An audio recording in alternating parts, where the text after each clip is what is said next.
Welcome back to Folklore, the Affliction, the Anniversary Edition with the extra cards in the equipment pack.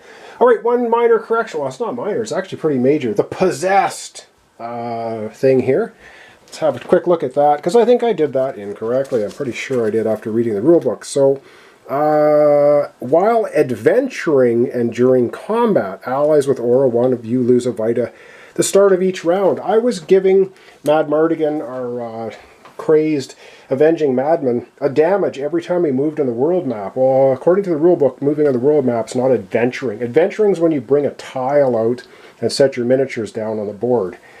So, he's actually going to get 3 hit points back. He's going to be back to 21 hit points. So I guess while they're traveling on the world map, he can stay away from her, but when they get into a combat situation or a skirmish situation, I guess he can't. So then the Possessed is going to take over, and then he'll get a damage at the start. So yeah, got to keep that in mind. Alright, let's continue on. We made it to I think I was calling Ostelink. It's Ostelink. So let's consult the book for story 1 and see what we do next. Alright, so consulting the book. It says, use town services to Ostelink. I think you can only use 1, but we have nothing we can do. Anyway, we have no gold, so we're not going to bother. So there's that available. It says, continuing on with the story here, in Ostelink, the streets are deserted, and the exception of an occasional townsperson hurrying home or a drunk vagabond asleep in the alley. The few villagers you see scurrying on their way pause only to regard you with cautious stares. You raise your arm and call it a friendly greeting, time and again with only quickly averted eyes as a response. It does not take much to sense that something is wrong. You catch sight of a street urchin eyeing you from a side alley. Like the rest, it seems her curiosity is winning over her caution. You wave her over and she hesitantly approaches. When you ask her about the town and why everyone seems afraid, she looks nervous, says, many people are worried because of strange things that are happening. It's worse, the countryside, and a lot of the folk have come into the town. The inn is completely sold out. You ask the girl what she knows about the wolves and the priest, and for a moment she feigns ignorance. But after a bribe of food, she tells you about the many recent wolf sightings. She warns that some have claimed that the wolves seem to change in the moonlight.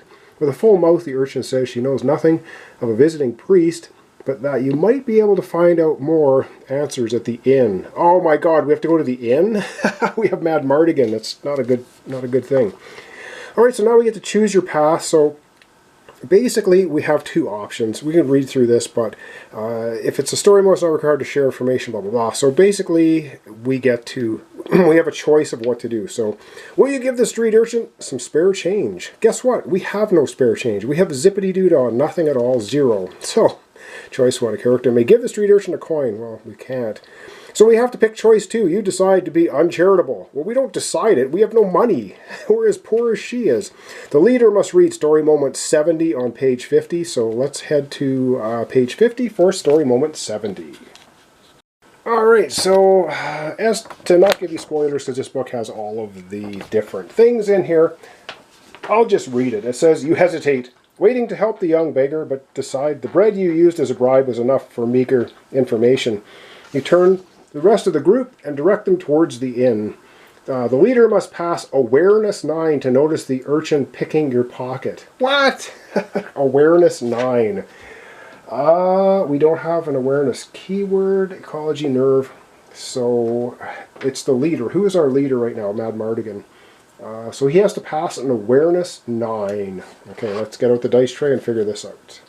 Alright, so our leader, Madmartigan, does not have awareness, so we need to pull off a 9 or a 10 on this roll, or we fail. And he gets a 2, so he's not aware. He's not aware of very much. And so with that utter failure on awareness, let's find out what it is that happens. So let me get back to the page, and it says, failure, lose 1d4 coins. You do not realize you've been robbed yet. Ha ha! Joke's on her. We have no coins, so we lose 1d4 of 0 coins. So otherwise we would have been ripped off. So I guess she rifles through Madmartigan's pockets, doesn't find anything. Alright, continuing on in Ostelink in the storybook.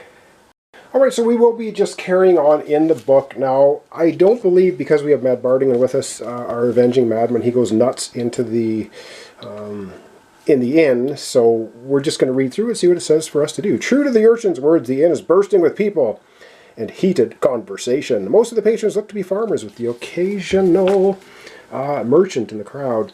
The room goes quiet as you enter and you sense you're not welcome. The innkeeper says, "What's your business here?" You tell the crowd that you're looking for information, specifically about the missing priest and the strange wolves that have been giving the town trouble. The innkeeper growls, "You don't know anything about a priest? We take care of a few wolves without any help from the likes of you." His words are fierce, but you notice several of the patrons looking uncertain. Nor the others uncertain, he continues, "We have no rooms here tonight. You can have a drink, but afterwards I suggest you move on." Oh wow, he's a nasty little bugger. Alright, story check. Trickery, a random character. Okay, let's have a read through. It says, as you stick around attempting to gather information from the crowd, it's apparent that not everyone is happy with you being there. A bottle flies through the air right at you. Okay, Trickery 7. So, a random character. Alright, we're going to use the white die for our Arcanist, and our black die for Mad Mardigan. Our Avenging Madman. The highest one's going to be doing the roll. And that's going to be our Anarchist. Our Arcanist has to make a Trickery roll. Oh, this is pretty cool. So it's good that she got it randomly because she's got her dove with her. +1 Trickery. Right on. So she gets a +1 to the Trickery roll. And we need a 7. So she needs a 6+. And she gets a 3. So not very tricky, even with the dove up her sleeve. So we've failed the Trickery roll. Failure. The bottle strikes you in the head. That hurt. Lose 2 Vita. What? So our... Oh man, Arcanist gets whacked in the head with a bottle. She wasn't fast enough to get out of the way. She's down to 16 health. Ooh, that hurt. That hurt a lot. Okay. Alright, let's carry on then. Choose your path. The assault by the crowd has upset you. Really getting hit in the head with a bottle. They're gaining confidence having made the first move. They are now getting ready for a good old-fashioned bar fight. Choice 1, if you decide to calm down the crowd to prevent somebody from getting hurt.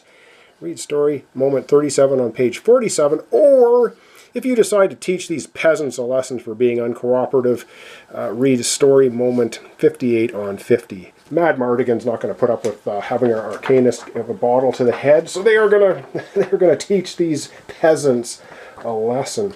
So we're going to go to 58, and we're going to read that, see what it says. 58 says, "You don't have time to waste on these farmers, but a fight is inevitable, so you decide to take the first shot. Bar fight!" Alright. Skirmish with an angry mob, and apply a -1 to the skirmish counter, minimum 1 on the counter. Alright, we get into our first fight. So we're going to be doing a skirmish. I'll show you how that happens, and we'll get set up for that. Alright, so here is the angry mob, and how this works is they have a skirmish side, and they have an encounter or adventuring side. We're going to be dealing with the skirmish side. And we are playing at dusk level, so they get +0 on might. So these are difficulty levels. So Twilight, they would get +5 might, they would get +10 at midnight, +15 on nightmare mode. But we're playing dusk mode, the beginning mode, because we're just learning the game. Alright, so what we need to do over here is we have the character tower. We're playing with 2 characters, going to be rolling a d4, and that's how much we're going to have here. But they get -1, I believe it said in the book, to this ability. So we're going to get out the old d4 here, and here it is, and we roll it up, and we get a 1. So they're an upset mob. They're not really angry. So what we do with that is we put the 1 here on the counter. So they're at a -1 damage right now. So what this means is when we attack them, if we hit them once, then they're defeated. If it had been up to 4, then we'd have to hit them several times. Of course, this is like +2 damage, +1 damage, -5 might, etc. So they are at -1 damage. So how this works is they have a defense of 42. 42 is their defense. So we need to roll percentile dice higher than that to hit the angry mob.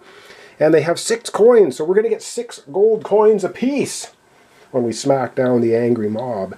Alright, let's get into the skirmish. And they have a power. It says lose, skirmish power, lose 1d4 Vita if the mob's total attack roll is 80+. Oh my god. Increase the skirmish counter by 1 up to the maximum for the number of characters. So if they roll an 80+ when they hit us, and I do believe they go first. Wow. Yeah.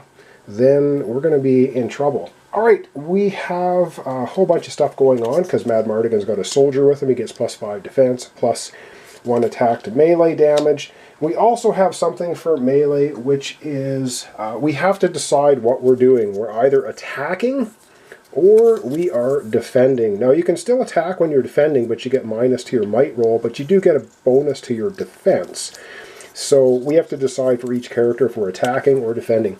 Because we only have to hit him once, I think we're going to defend for both characters. So both of them are going to get plus 10 defense, but minus 10 on their attack. So there we go. Remember, we got boons and stuff as well, if we want. Okay, so let's get into the attack. We roll 1 die for the angry mob, and that's going to hit both characters. Our Arcanist has a defense of 37, and Madmartigan has a defense of 35, plus 5 for the soldier, so his defense is 40. And I don't know if there's any other modifiers. I don't think so. So let's go ahead and roll those percentage dice for the angry mob. We'll just go ahead and roll. So we got our first die, second die, and they roll a... they're not a very angry mob, so they're rolling a 003. So to hit us, they rolled 3. Not even, like, they're just totally missed completely. And now we get to attack. So we do a little bit of calculations. We're going to have... I think we can choose the order. I'm just going to double check. Alright, so for our Arcanist, she gets plus 7 because she has her stiletto giving her plus 4 might. And she has an innate plus 3, so that's plus 7. Now we are at minus 10 because she's defending. So she gets minus 3 and we need a 42. So we're at minus 3 and we need a 42. So let's get out the percentile dice again. She has 42. She gets 44. Oh, you're kidding me. 44? Hang on, minus 3. No, she gets 41. She does not hit. Oh my god. Alright, let me do a little calculation here for Madmartigan, or Avenging Madman, see if he can hit. Alright, bottom line is he gets plus 5 for his Bale Hook, plus 5 attack for his might, and minus 10 because he was defending. I guess he shouldn't have defended, but whatever, he did. And now he is going to be looking, well, he's just deflated, so he's looking for a 42 or better. And he gets 27. So this is awful. So that was round 1. Okay, that sucked. Wow. And they only have 1. Alright, so this is now the second round. So we're going to have the angry mob skirmishing with us again. And this time they get a 74. Well, why would they get a 74? I mean, why wouldn't they? Man, bad luck or what? Defense, oh yeah, no problem. 37 for our Arcanist. We even have a plus 5 defense with the soldier for our Avenging Madman, giving him a 40. Yeah, there's no way. So the 74 hits them both. And then they will take damage individually. At least they didn't get 80 plus. Wow, because that would be really, really bad. So we're going to lose 1d4 Vita for each one. So our Arcanist is going to lose 4 maximum. Oh my god, this is... Are we just going to die here? So she loses 4. 1, 2, 3, 4. She's down to 12 health.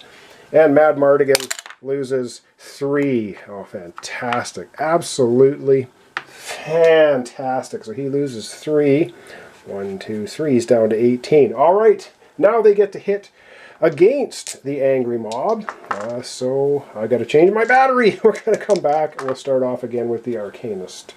Alright, I forgot to mention, yes, at the start of every round you have to say whether you're defending or attacking. They were both defending again, and yeah, they got smacked. Alright, we have minus 3 for the Arcanist, and come on. So she gets 88 minus 3. 88 miles an hour. Alright, so yeah, that's 1 hit. And Madmartigan gets 44 minus 10. Yeah, he doesn't hit, but she does. She takes the stiletto, breaks up the crowd. These guys get their 1 hit, and they're defeated after they gave us a bit of a roughing up. And now what we do is, we take a look at the reward. 6 gold coins apiece. Ooh, let the floodgates open. Alright, 12 gold coins we get, so that's cool. We'll put that in in our pile. So we get 12 gold coins. At the end of a skirmish, too, you'll also get to do a search action, which means on a roll of a 10, you find an item. Now, nicely, our Arcanist here gets +1 to search roll, so she needs a 9. So we're going to roll for her. If she gets a 9 or 10, she gets to find an item, too. She gets an 8, which is not enough, because you need a 10. So, darn it, she was almost finding something. We need a 10 for the Madman.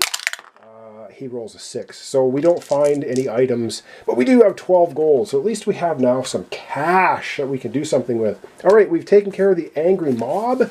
Time to go back to the book and take a look and see what we do and grab our loot. All right, but before we continue on, a couple of things. I do believe that counted as a combat, even though we weren't, it says adventuring or combat for her possessed ability. So at the beginning of that, our Avenging Madman should have lost a hit point, so I'm going to put him down to 17. That possessed thing is awful. We have 12 gold coins. We need 30 to go to a chapel and get rid of it. Not happening anytime soon. The other thing is she also is spooked, which I forgot. She gets -5 on her might, -1 nerve. I forgot the -5 fight, but she rolled 7. She rolled so high on her hit, even the -5 and -15 wouldn't have made a difference. She still would have hit the thing, so I had to keep that in mind. But now she gets to make a nerve roll, and if she rolls a 5 or higher, she will no longer be spooked. So let's see if she can get rid of the spooked condition. I just want to double check that. Yeah, your confidence was shattered, received -5 might. So I forgot the -5 might. Like I said, it didn't matter. She did hit the crowd anyway. So she can, if she rolls past a nerve 5 at the end of any combat, 1 attempt each combat, remove spooked. So can she get rid of spooked? Did this little bar brawl get rid of it for her? Let's find out. Can she roll a 5+? Of course not. Of course she cannot. She rolls a 4. So she's still spooked. This game. This game. All right, we are going to read a little bit in the book. And then I think we're going to end it off because we've been going for actually quite a while, believe it or not. So we had our bar brawl fight. She's still spooked, which sucks. I forgot to use her -5, but we figured that out. It says the tension leaves as quickly as it escalated. These villagers are scared. It explains their short fuse, but what's more surprising is how defeated they seem once they've calmed down. It's as if they believe no amount of fighting will help. After peace is restored, a farmer approaches you nervously and says, "Your priest passed through my land, inquiring about the way to Nurian's Hollow. I told him a shortcut I know. A day later, crazed wolves came down out of the hills, devouring my livestock and attacking my family. We ran here to Ostelink to find help, but everyone's too scared to leave town. If you would agree to destroy these wolves, I'll tell you the shortcut." So we have a choice to make. Do we tell them to bugger off? Or do we go ahead and help them out? And so next in the book is a story tutorial. Choose path, lead your characters down alternate paths. One will lead directly to an encounter, while the other will have other consequences. To ensure you do not miss any of the tutorial instructions, they will be listed here. So we basically have a choice to make. If you decide you cannot spare the time to help him with his wolves, we go to this. And choice 2, you decide to help the farmer with his troubles. Story moment 46-48. So are we going to help the farmer with his wolf problem? Or are we going to say, nah, we don't have time for this. We'll figure that out in the next episode. So that's what's happened in Australia. Got a bit of a bar fight. And we got some gold at least. We need a lot more gold than that. We got to get rid of that possessed ability. That's terrible. We do have bandages. You know what? I think our Mad Mardigan is going to use bandages. I don't know if I've ever explained this, but you use them to restore 4 Vita. And he's going to go ahead and do that because he's been beaten up just a little bit too much. So he's going to go 17. He's going to restore 4, 1, 2, 3, and 4. So he still has his 5 power, 21 health now, which is better. And I don't know if she should. She's down to 12. You know what? She's going to use her bandages as well for giving herself +4, so she's going to go up to 16, which is much better than 12. All right, there we go. Her total health is 21, so she could use bandages again and his total health is 23. All right, we're going to leave it off there for today. So thanks so much for watching along. Thanks for your comments, subscriptions, likes. This is Folklore, the Affliction, the Anniversary Edition. We're playing a 2-player game with our Avenging Madman and our Arcanist. And so far, not so good. So I think tomorrow we'll probably getting into an encounter, which means we're going to get a little tile layover map placed down, and we'll get into an actual battle on a grid. So thanks so much for watching along, and hope to see you tomorrow for the continuation. Alright, a couple things here at the end of the episode. Yes, corrections, and I'm probably missing some stuff and probably won't get it fixed. But anyway, our angry mob was -1 damage. I didn't give them -1 damage. I gave them full damage, and so we're going to give them 1 health back. So our Arcanist is going to be up to 17. And Mad Mardigan, our Madman, is going to be up to 22. Now, however, we had 2 rounds of combat, and I only took 1 damage off Mad Mardigan from the Anarchist, the Arcanist possessed. He should have had 2 damage against him, so yeah, I got to give him another damage, 21. So that's how we're going to end off for today. Great, great stuff. Love it. All right. Thanks so much for watching along. We'll pick this up again tomorrow. We got to figure out if we're going to help the farmer or not. Come back tomorrow to find out. Thanks for watching along.